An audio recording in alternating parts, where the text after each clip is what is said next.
Hello guys, Drug to Medico is back with the anatomy. This time we'll go with the anatomy and simultaneously we'll be going with the physiology. So for now, we'll know what is clavicle and we'll discuss some basic anatomy terminologies to discuss the latter sessions. So now we'll go with the clavicle and with the basic anatomical terminology. So firstly, we'll go with the anterior and posterior surfaces and the lateral and the medial surfaces, medial aspects. So firstly, what is the medial aspect? What is the lateral aspect? The very simple tip to know the medial and the lateral aspect is the one which is close to the heart, or the one which is very close to the medial aspect or the middle axis of the body is more medial. This is the mid axis of our body. The mid axis, the surface or the muscle or the bone which is close to the medial surface. The medial surface is passing to the center of your body from the top till the bottom. So the muscle or the bone, the whatever the surface or the whatever might be the case, the one which is very close to the mid axis is medial, and the one which is opposite to that is lateral. That is, which is far away from the mid axis is lateral. So now you need to know some things which are anterior and the posterior. The anterior is nothing but which you can see with your eyes, and the posterior is opposite to that, which you can't see from your eyes, but it is present on the lateral or the posterior aspect of your body. So now you need to know some things regarding the clavicle. So with the clavicle, I will explain this medial and the lateral aspects. So now we'll go with the clavicle. The clavicle is the first ossified bone in our body. So the clavicle is the first ossified bone in our body, and it's having two ossification centers. So with respect to the ossification, we have three important things which should be noted in our mind. It is the first ossified bone in our body, and then you need to know that it is having two centers for the ossification, and the third one is the ossification is membranous. It is the membranous ossification. So now we'll go with what is the lateral aspect and what is the medial aspect of the clavicle. So the medial aspect of the clavicle is sternum. As we know, the sternum is the medial. The medially it is attached. That means the mid axis. It is close to the mid axis. Clavicle is the bone which is situated in the upper limb, and this upper limb is having close relationship with the sternum. The medial head or medial attachment is with the sternum, and the lateral attachment is with the acromion process.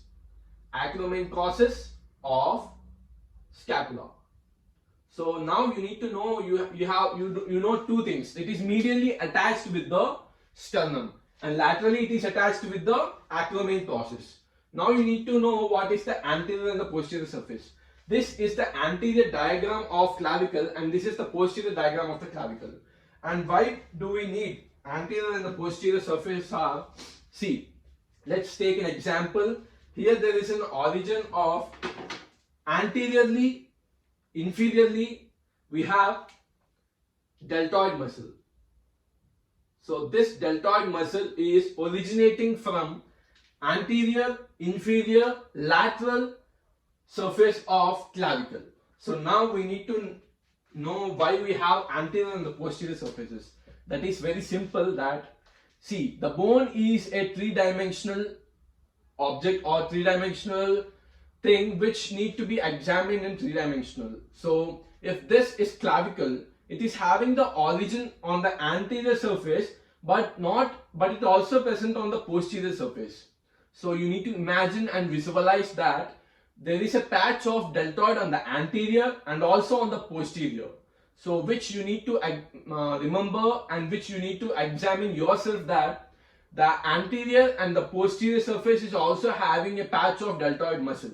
So this deltoid muscle, but there are some muscles which only insert or origin on the posterior or the anterior surface, but there are muscles which are originating on the anterior and also on the posterior surfaces. So now we need to go with the deltoid muscle. The deltoid muscle is having 4 tendinous origins on the anterior surface, and also we have a patch on posterior surface. So this is the deltoid muscle, and now we need to go with the muscle which is originating on the superior aspect, or this is inferior and this is superior. The superior aspect is having a insertion muscle. This muscle is trapezius muscle. So on the lateral aspect we have deltoid and trapezius. This trapezius muscle is the insertion in the clavicle. And then we do go for the medial aspect, superior one. Now it is very easy to learn that the sternocleidomastoid muscle, we already have sternum here. This is the clavicle. So we call it as sternocleidomastoid. Sternocleidomastoid. So this sternocleidomastoid is the muscle which is originating from the medial aspect, medial aspect, superior surface. It is originating on the anterior view. So this is sternocleidomastoid, and then we'll go with the inferior surface of clavicle, which is on the medial aspect, that is pectoralis major. The clavicular fibers of pectoralis major are originating from the medial aspect, inferior surface of clavicle. So this is the clavicle, and now you need to know that, yeah, if you are having a patch of trapezius on the anterior surface, you need to have a small patch on the posterior surface too, just because it's a 3-dimensional object. The bone is a 3-dimensional object. So you need to know that, yes, the trapezius muscle is also having an insertion on the posterior surface too. And also the sternocleidomastoid. The sternocleidomastoid is also originating on the posterior surface, and here you need to know that sternohyoid bone muscle is also being originated from the clavicle. And one more thing, which the muscle which is inserting at the junction of 2 surfaces, or the 2 concave, and there are 2 surfaces, that is convex surface and the concave surface. So now you need to know that at the junction of these 2 we have a ridge. This ridge is called clavicular ridge or subclavicular ridge. This ridge is the base for the muscle insertion, that is subclavius muscle. The muscle is subclavius muscle. So now you need to know that we have 2 insertions in the clavicle and 4 muscles which are originating from the clavicle. So these are subclavius and trapezius are inserting, and we also need to know that we have 1 tubercle and 1 ridge again. There is a tubercle on the posterior surface, that is conoid, C-O-N-O-I-D, conoid tubercle, and there is a ridge called trapezoid ridge. So this trapezoid ridge is on the posterior surface of clavicle. So now the clavicle is a bone which is ossified for the first time in our body, and you got to know what is the lateral aspect and what is the medial aspect. The medial aspect is very close to the midline, and as you know, the manubrium or the sternum is in the midline of the mid axis of the body. So the medial part of the clavicle is attached to the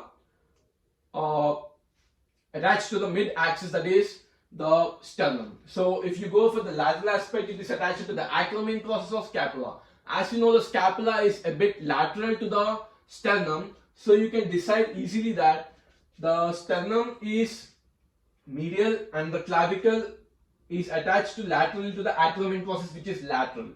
So now you got to know what is the medial aspect, what is the lateral aspect, and now you got to know what is the anterior and why we have to consider the anterior and the posterior surfaces, just because the clavicle or any bone is a 3-dimensional object which you need to examine on 360 degrees, then only you can examine clearly. So this is clavicle, And now it's very important to know what is the clinical significance of clavicle.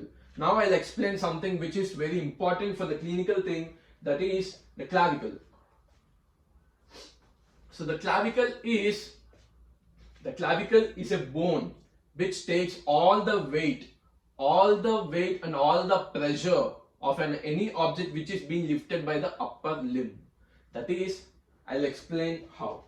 So if I need to lift this duster, and if it is of 5 kg, so if this duster is being taken by my hand, not complete hand, not complete upper limb. As we are doctors and we need to know, as we are medicos and we're going to be a doctor, you need to know what is a hand, what is an arm, what is a forearm, and how this force of transmission and how the weight is being transferred from one place to the other place in the upper limb.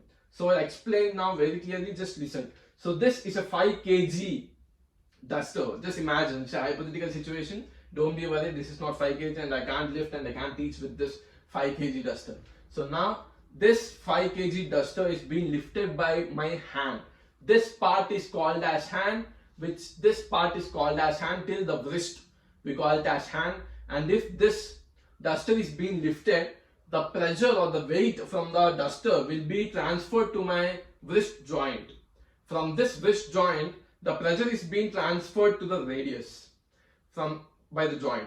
And by the joint, it is transferred to the radius. And through the radius, as you know, the wrist or the carpal bones which are at the wrist are being attached with the radius. So this radius is giving the force of transmission to ulna.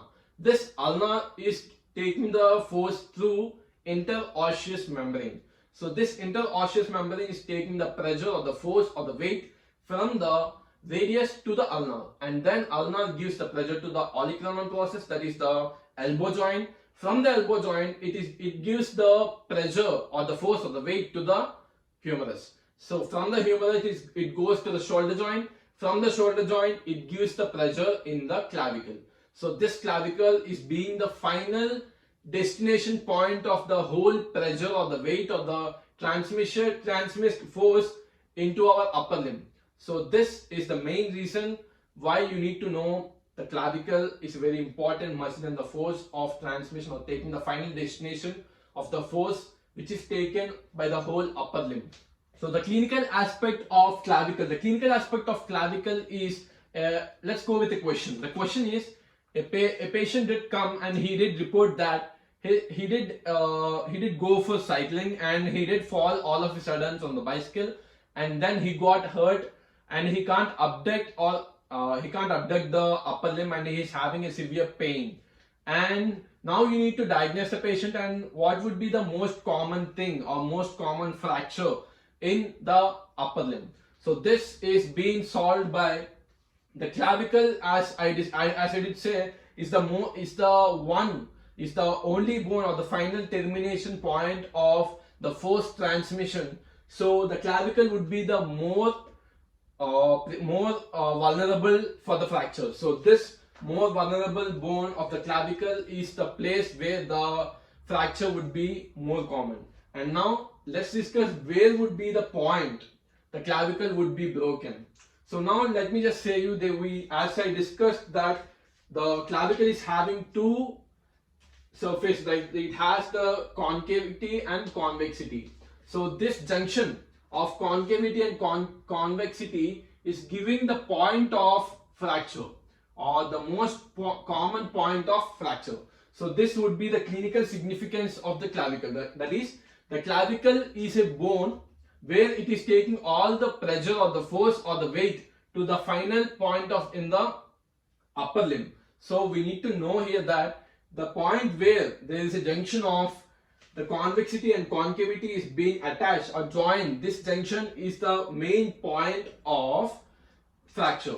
So this common point of fracture is very important for the clavicle. And now you need to know something, that this deltoid muscle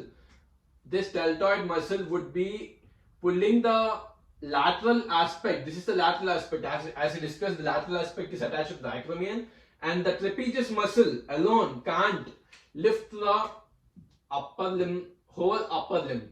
So, and these muscles, the sternocleidomastoid will be trying to pull it up, and the clavicular fibers of pectoralis major would be pulling the clavicle towards the sternum. But the deltoid muscle is very strong, and as the trapezius muscle can't allow or can't take the whole weight of the upper limb, so the deltoid muscle would take all the lateral aspect towards down, and you can see clinically or you can physically examine a patient that the joint is the clavicle lateral aspect is fallen a bit down, and you can see that patient is having a very big is having severe pain near the shoulder joint. So that is caused due to the deltoid muscle is taking all the pressure or all the lateral aspect of the clavicle when it is fractured at the common point, that is the junction where the clavicle is attached to the clavicle's convexity and concavity are attached to the midpoint. This is the junction, and this is the point where the common fracture is seen. So this is the clinical significance of clavicle. Hope you guys like it. Check out my Instagram for physiology questions and also the anatomy questions so soon. That is Drug to Medico. Thank you.